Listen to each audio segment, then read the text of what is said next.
Olá!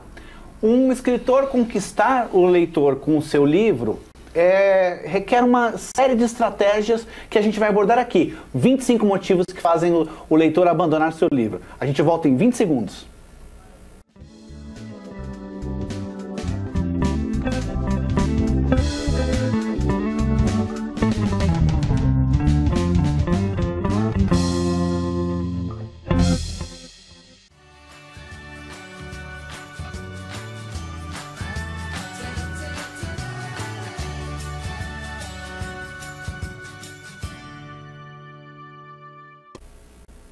Olá, seja bem-vindo ao Em Contexto, um programa que traz semanalmente entrevistas sobre cultura e entretenimento de literatura, quadrinhos, cinema, TV e cultura pop.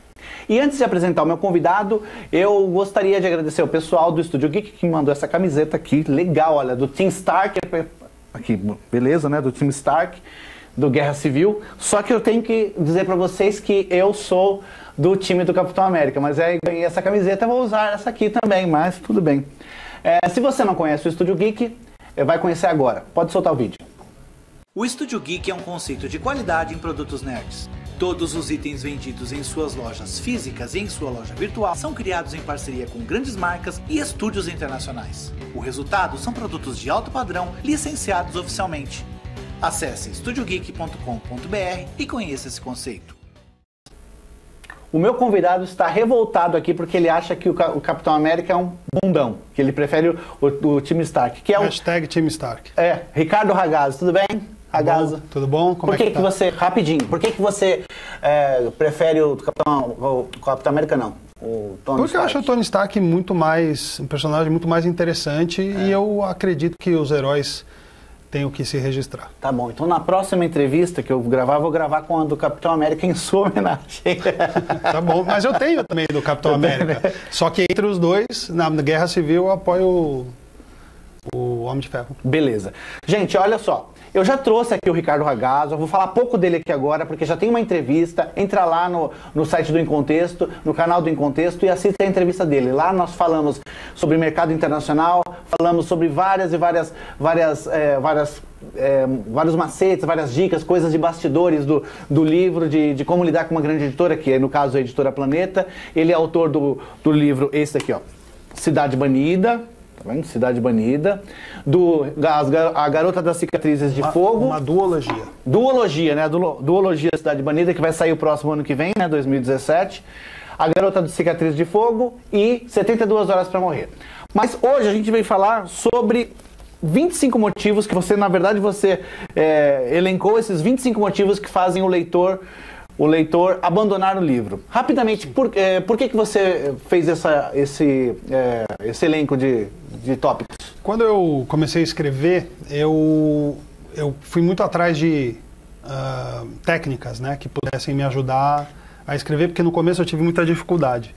E depois que eu fiz alguns cursos e, enfim, uma vez eu me deparei com um texto que tinha 7 motivos que faziam um leitor abandonar seu livro. Alguns dos motivos estão até aqui porque alguns são meio universais. São meio óbvios, né? E eu depois fui pensando em outras coisas, de outros cursos que eu tinha feito, e eu acabei chegando, eu tinha conseguido 22, eu falei, bom, então vou pegar 25, e aí fui buscando mais algumas coisas até ter fechado isso.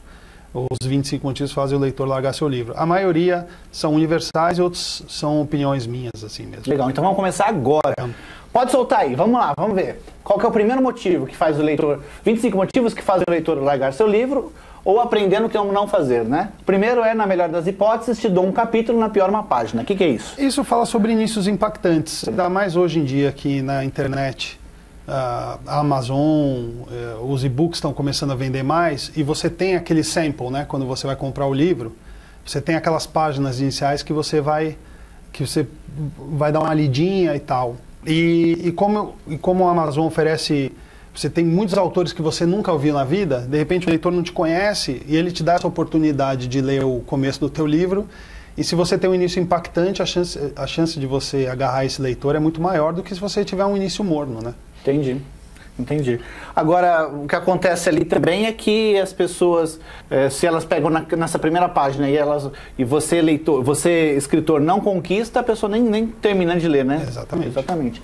Erros ortográficos, esse também é óbvio, né? É óbvio, mas a questão isso foca mais no revisar, né? Os autores iniciantes, muitos não entendem a importância de revisar, né? Eu, por exemplo, Cidade Banida, eu só entreguei para a editora depois que eu tinha feito 4 revisões. Eu faço 2 revisões no computador, enquanto eu vou corrigindo não só erros como a história, adequando algumas coisas que você vai encontrando. Depois eu imprimo em caderno e faço a revisão a lápis no papel, porque no papel você vê muita coisa que você não vê no computador. Depois eu faço uma 3ª revisão no computador, 4ª no total e mando para a editora. É importante às vezes você pegar algumas delas, deixar numa gaveta e deixar a cabeça descansar. Porque aí você acaba esquecendo muitas das coisas que você escreveu ali e você lê com os olhos de um leitor mesmo. Apresentando o Sr. José e Dona Maria, o que é isso? Isso é para evitar personagens genéricos, né? Assim, as pessoas têm que entender que os personagens têm que ser interessantes. Precisa ser, por exemplo, você pensa num reality show, você sempre tem as pessoas, a pessoa que você odeia, a pessoa que você ama, e tem aquele bananão que você nem lembra o nome dele depois de 5 minutos. Tá? Eu não acompanho muito, mas já acompanhei. E aí você sai e você fala, opa, que é esse cara? Teu personagem não pode ser esse cara. Teu personagem tem que causar alguma reação no leitor, seja para o bem ou seja para o mal. Num colégio, por exemplo, tem sempre aquele estereótipo o nerd, a chefe de torcida, o cara que é do jogador de futebol lá, o quarterback e tal, tem sempre esses clichês, né? Então tem que evitar isso. A maldição dos estereótipos é o que a gente está falando, né? Exatamente. A maldição do estereótipo é bem isso.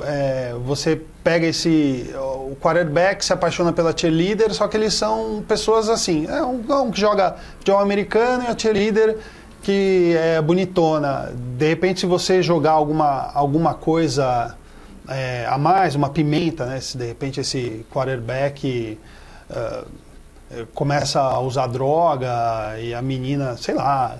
Enfim, você pode dar um pouco mais de tempero nessa relação e fugir um pouco do estereótipo.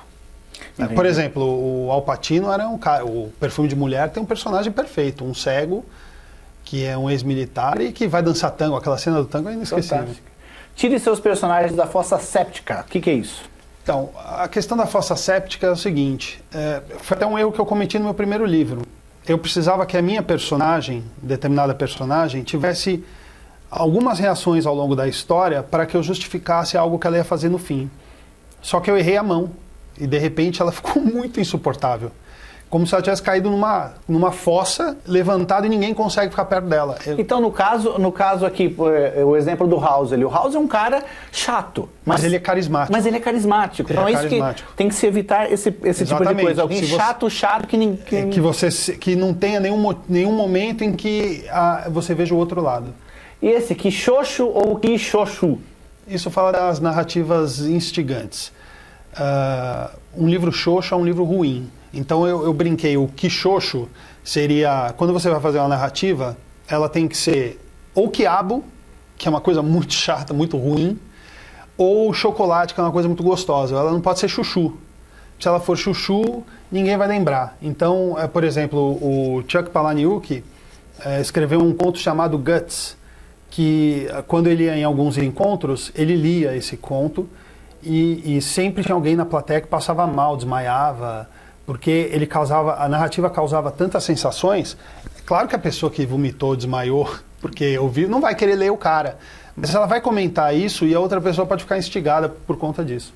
Narrativa Snarf encontra Mestre dos Magos. É a questão da narrativa confusa.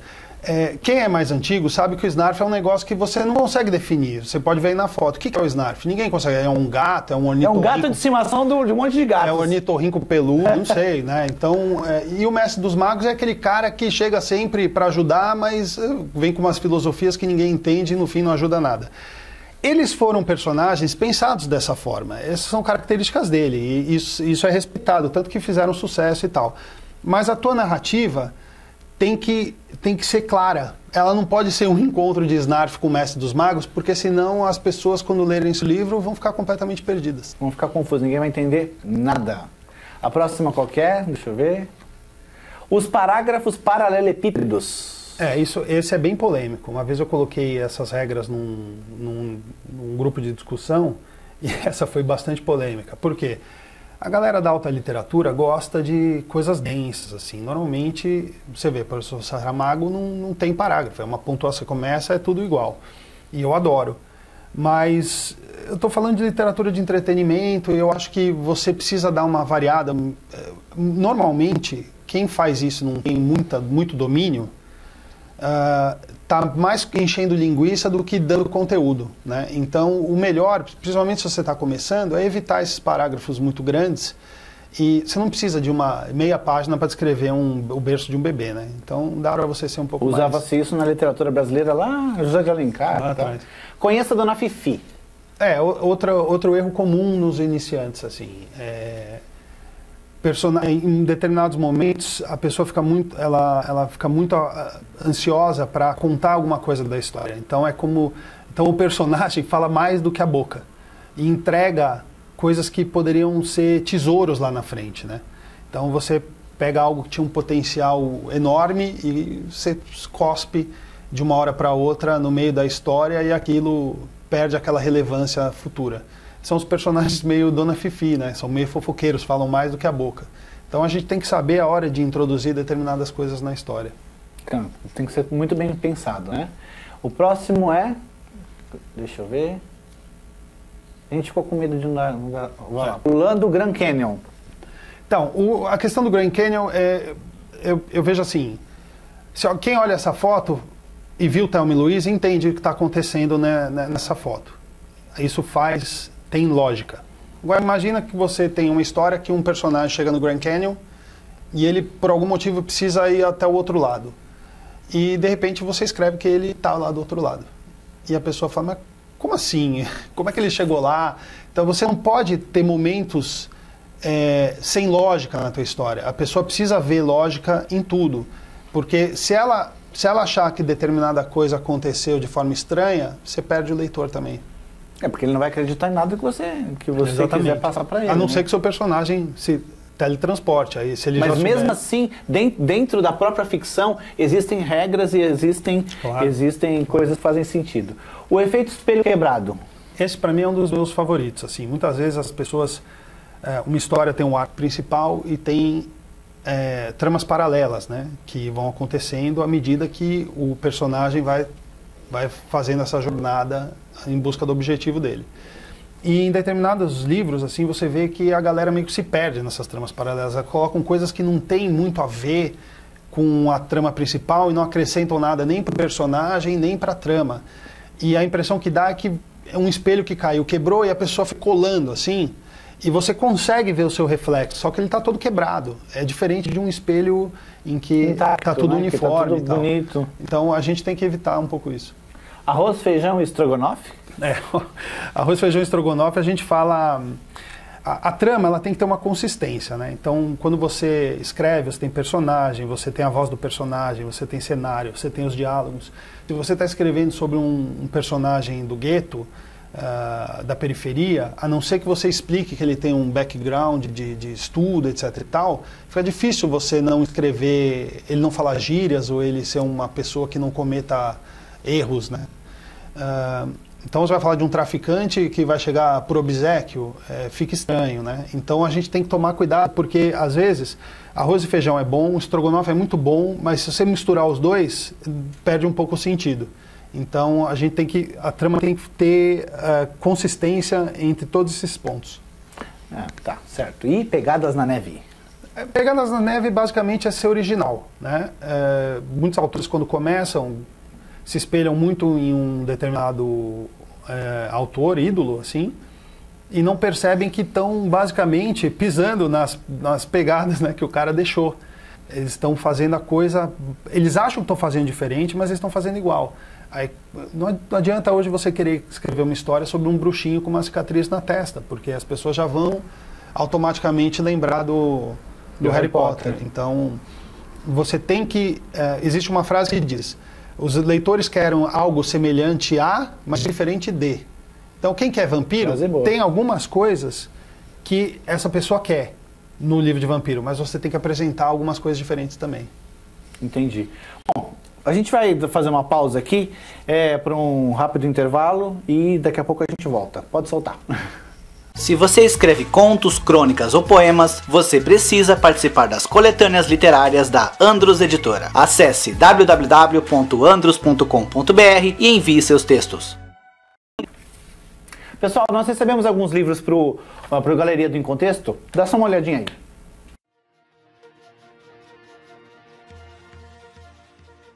Frequências de Brilho foi desenvolvido pela psicóloga Egli Solé a partir da técnica energética que nomeia o livro, que busca ativar áreas do corpo a fim de liberar densidades acumuladas nas células e que resultam em desequilíbrio ou doenças. A publicação é da própria autora. Fernando da Gata é o terceiro livro de contos de Roberto de Castro Neves. Ao todo, são 25 histórias nas quais são abordadas rotina, casamentos falidos, adultérios, educação dos filhos, relações sem futuro, abandono da velhice, vida sexual de adolescentes, encontros e desencontros, solidão, entre outros temas. A publicação é da editora Outras Letras. Em O Céu Noturno em Minha Mente, um menino de 14 anos com a cabeça confusa precisa desvendar um assassinato e a história da própria vida. Este é o livro de estreia da autora Sarah Hammond. A publicação é da editora Record pelo selo Galera Júnior. Em Star Trek Portal do Tempo, Capitão Kirk, Spock e o Dr. McCoy descobrem que Spock teve um filho durante uma viagem ao passado. Agora, precisam viajar mais uma vez através do Portal do Tempo a fim de resgatar esse filho, para que ele possa ocupar seu lugar de direito na cultura vulcana. A autoria é de A.C. Crispin e a publicação é da editora Aleph. Se você quer ver o seu livro ou memorabilia nerd na Galeria do Em Contexto, basta enviar para Programa Em Contexto, Caixa Postal 80846, São Paulo, capital. O CEP é 03613-970, aos cuidados do setor de conteúdo. Vamos continuar então? Vamos. O 14º então, pode soltar aí. Aqui jaz o Senhor Humor. Essa é uma coisa bem particular minha. Eu acho que todo livro tem que ter um pouquinho de humor. Toda história tem que ter um pouco de humor. Até não... drama, assim... Mas tem que ter um personagem... Por exemplo, no filme 28 Dias, é um filme dramático da Sandra Bullock, ela luta contra o alcoolismo, mas ela tem aquele personagem engraçado, que é o cara, que é homossexual e é muito engraçado, e ele está tentando ter um relacionamento novo. Ele dá um contraponto, entendeu? Porque senão a coisa fica muito pesada. Você vê assim, o Batman vs Superman. Eu gostei do filme. Tenho minhas ressalvas e tal, mas eu achei muito dark. É uma história dark mesmo, mas eu achei muito dark. Tem uma piada no filme inteiro. E é diferente de quando você compara com alguns filmes da Marvel, como Homem-Formiga, por exemplo, que você dá várias risadas. Legal. O Tigre Muda Suas Listras. Cara, isso pra mim assim, é negócio de surpreender. Eu gosto de ser surpreendido, então quando eu escrevo eu gosto de surpreender. Eu vi um filme agora no cinema, chama Rua Cloverfield, número 10. Isso. Esse é o primeiro filme, desde que eu escrevi o 72 Horas para Morrer, que tem um final tão polêmico quanto o meu livro. Você sabe que o 72 Horas para Morrer tem um final muito polêmico. A gente até conversou isso na outra entrevista. E assim, a galera querer me abraçar, me amar e me matar. Então, eu gostei. Achei em determinado momento o cara tinha se perdido, mas ele foi lá e se achou. A questão, quando você quer surpreender, você tem que saber duas coisas. Primeiro, tem que ser algo pensado de fato, não pode ser algo que chega na sua cabeça na hora, e você tem que entender que você vai estar sujeito a muita crítica. Muitas respostas, poucas perguntas. Isso é mistério, né? O seu livro tem que ter algum tipo de mistério. Mistério não necessariamente quer dizer suspense, né? Você pode ter um mistério num livro de romance em que um personagem há um triângulo amoroso e você não sabe com quem a pessoa vai querer ficar, né? Então você cria situações que empurram mais para cá, depois situações que empurram mais para lá, e você fica, você tem essa ansiedade em descobrir como é que vai terminar. Os livros não podem não ter mistério. Pouco mistério não cativa a atenção, né? É algo que fica faltando alguma coisa. E o 17 é o contrário disso daqui, que são muitas perguntas e poucas respostas. Exatamente, caiu o excesso de mistério. O exemplo clássico disso é o Lost, que começa muito bem, é fantástico, um mistério mais legal que o outro, e de repente vai passando a temporada, os mistérios anteriores não são respondidos, novos mistérios são acrescentados, você não sabe nem mais o que você quer descobrir, até hoje eu não sei o que significam aqueles números malditos. Então, que era a coisa que eu mais queria desvendar, muito mal explicado, e aí uma série que tinha tudo para ser a melhor de todos os tempos. Um amigo meu, ele diz o seguinte, Maurício Muniz, ele diz o seguinte, parece que numa reunião de roteiristas, ele imagina assim, que o roteirista do Lost falou assim, vamos colocar um urso polar branco? Ah, vamos, seria muito legal, mas mas o que ele está fazendo lá? Depois a gente resolve. E depois não resolve nada. Então acontece isso. Enredo 110 metros com barreiras. Esse é um dos meus preferidos. A história, toda história ela tem um aspecto linear. Ela pode ter os seus altos e baixos, mas ela tem que seguir, ela segue um arco. E esse arco é linear, né? E o legal é que parece muito com essa disputa de 110 metros com barreiras, porque é uma prova plana, mas que tem as barreiras. E essas barreiras são os obstáculos que você vai colocando na história, os conflitos que você vai colocando à medida que a história vai acontecendo. Tem até a questão dos pontos de virada e tal, que a gente já conversou aqui. Então, eu quando vejo essa prova, ficou aquela sensação que o cara está liderando, mas ele pode tropeçar a qualquer momento e cair. Então, é uma tensão o tempo inteiro. E eu acho que as histórias têm que ter essa receitinha de ter uma coisa linear, mas com vários obstáculos. E o senhor personagem conhece a Dona Morte?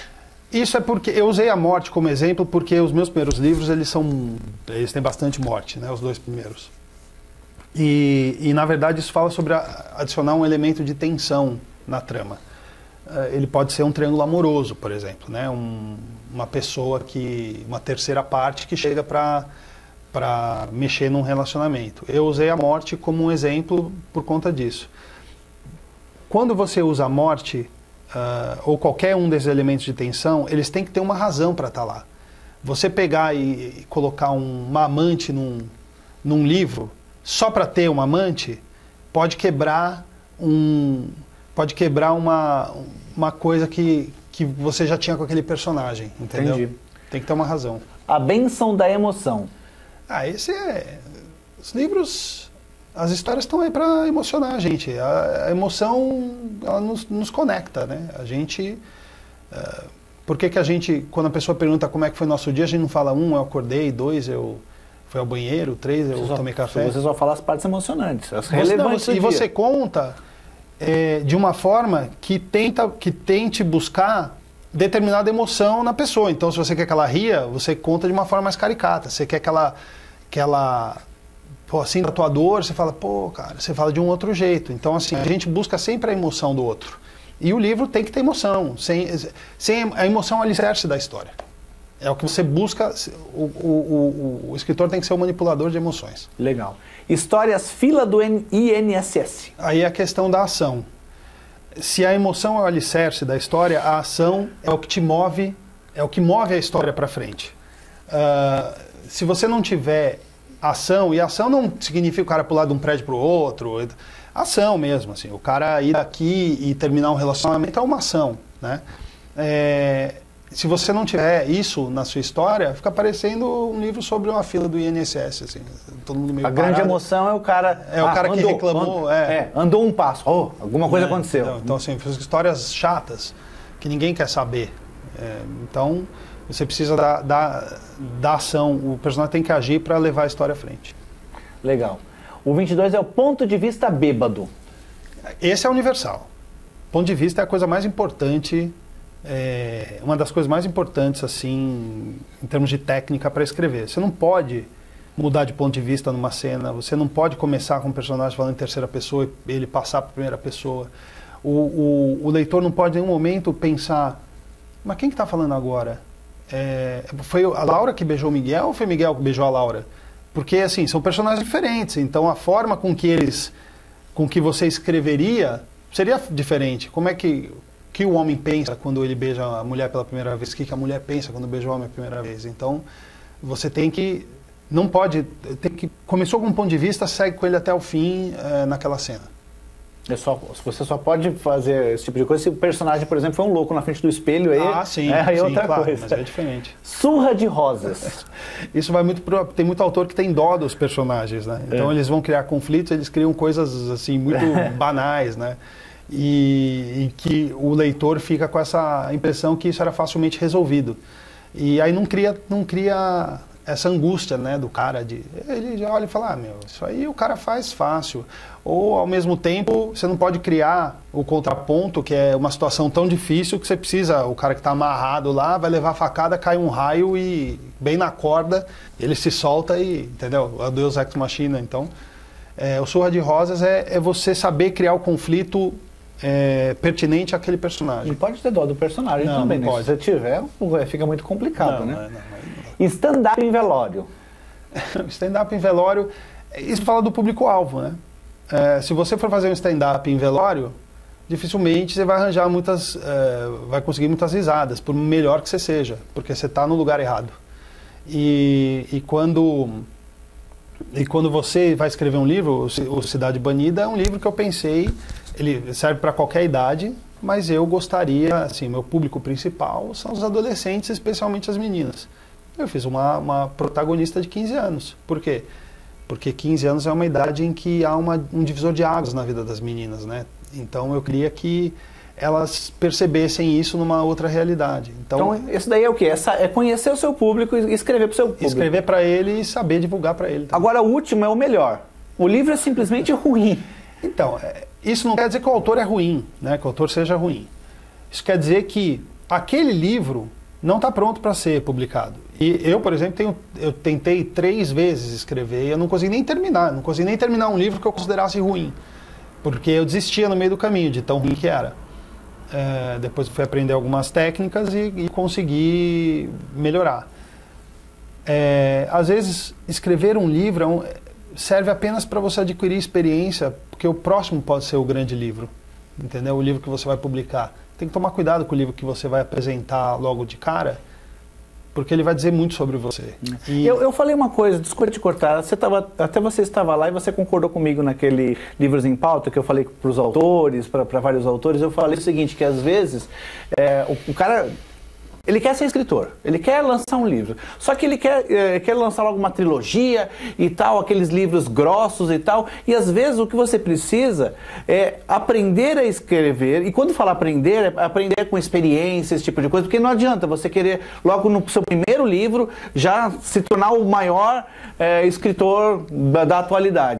Às vezes o seu best-seller ainda não foi escrito e não é para agora. Por exemplo, eu até falo para minha esposa, para Paola, um beijo, Paola, eu falo para ela assim, o meu best-seller ainda não foi escrito, o meu. E olha que eu estou aqui, eu acho que vai fazer 14 anos que eu estou escrevendo histórias, roteiros de quadrinhos e tal, e o meu best-seller ainda não veio. Então, às vezes as pessoas não entendem isso, né? Não entendem porque não tem experiência no mercado, não conhecem o mercado em que querem entrar, acham que escrever é a arte. Eu costumo dizer que existe o escritor e o autor, eu separo as duas figuras. O escritor é a arte mesmo, é a hora que você senta, escreve, que você tem inspiração, que você vibra com os personagens, que você sofre com os brancos. E o autor é o cara que, depois que você tem um livro pronto, é o cara que vai atrás da editora, é o cara que vai se divulgar na internet, é o cara que vai divulgar o seu livro quando ele está pronto.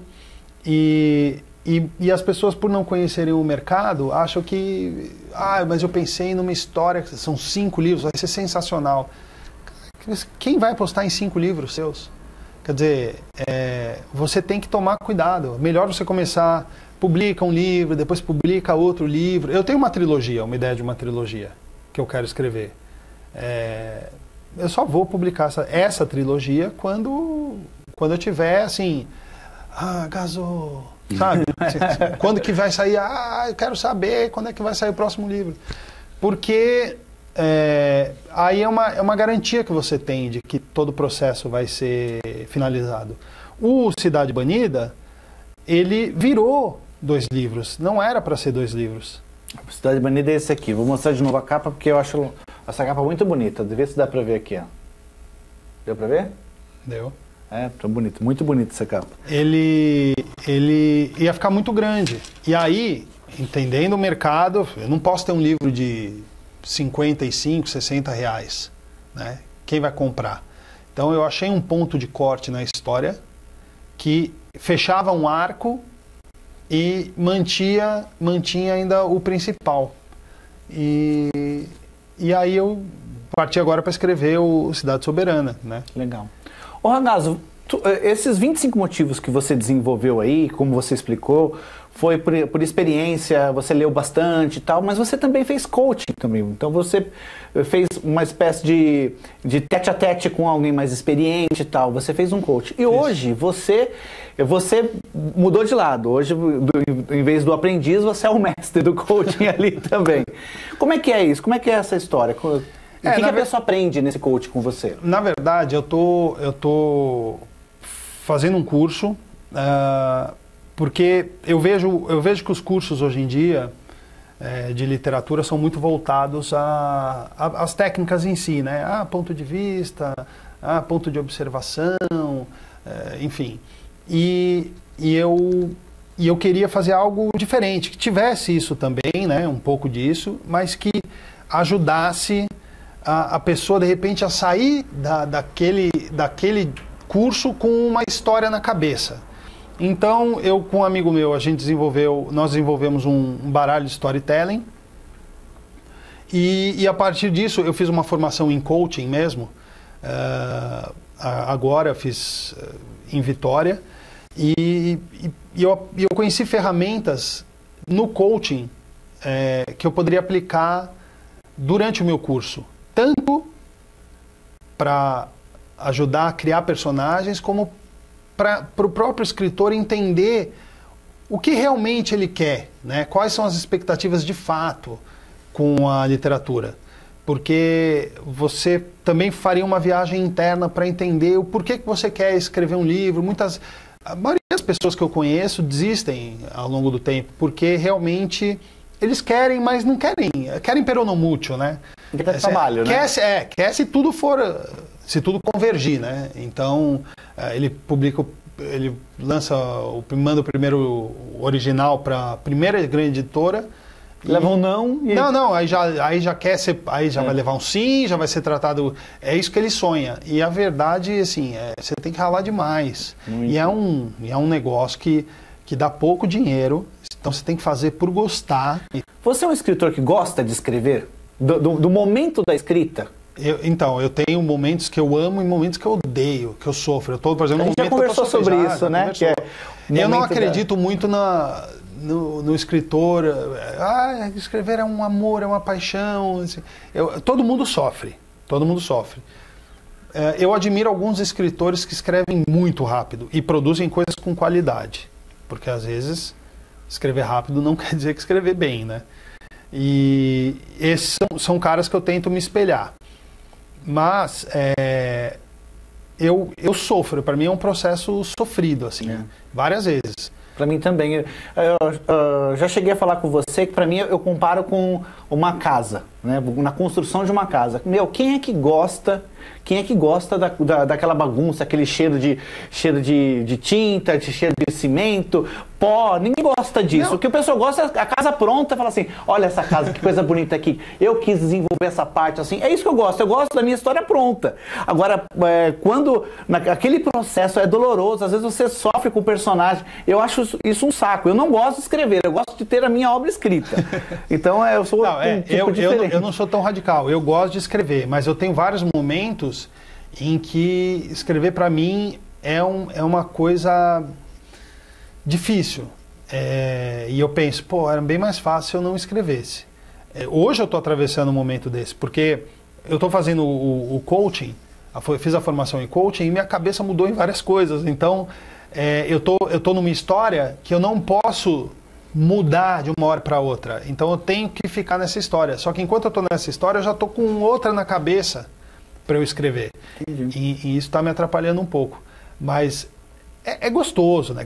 Quando você termina e você fala, tá aqui o meu livro pronto, vale tudo isso. Né? Legal. Ragazzo, estamos sem tempo. Vamos colocar o seu site aqui. O pessoal que se interessar em fazer um coaching ou então participar de alguma palestra sua sobre esses 25 motivos, é só entrar no site e mandar um e-mail para você, né? Isso, Tá só certo. entrar no site e mandar para mim um e-mail. Cara, muito obrigado. Segunda vez que você está aqui, quero ver você aqui mais vezes. Com certeza. E pessoal, espero que vocês tenham gostado. Gostaram dessa entrevista aqui? Então deixe seu comentário aqui. E não se esqueça de curtir esse vídeo e assinar nosso canal para receber notificações de novas entrevistas. E antes de ir embora, eu quero mandar... Cadê meu papel? Aqui. Eu quero mandar beijos e abraços pro pessoal. Pro Carlos Rossato, que é o meu primo lá de São José dos Campos. Pro Fernando Toledo, meu amigão, que faz muito tempo que eu não vejo, Nando. Pra Vera Carvalho Assunção, amiga nossa, né? Também. Para Márcia Naomi Miyazaki, que é uma autora da Andros. Para Kate Oliveira, da época que eu era, nossa, bem jovenzinho, lá na igreja também, eu já fui da igreja. Para Thalita Donini, que é uma amiga que está grávida, eu não sei, até o fechamento dessa edição aqui, eu não sabia se era menino ou menina, mas um beijo para ela. Para Ivone McNamara, minha prima. Para Eliane Galucci, que estava doente tempos atrás, uma amiga, um beijo para você, recuperação. Para o Rodrigo Alves, que é um fã aqui do nosso programa, está sempre comentando. E para Denise Ortega, que ela é roteirista dos estúdios Disney. Então, beijo pro pessoal aí. E a você de casa, obrigado pela audiência. Você quer mandar um... Só queria então, já que você mandou tantos beijos, queria mandar um beijo para os meus filhos, para o João Gabriel, para a Laura, para minha esposa Renata, que provavelmente, com certeza, assistirão isso mais tarde. Tá certo. Obrigado a você pela sua audiência, espero você na próxima entrevista. Tchau.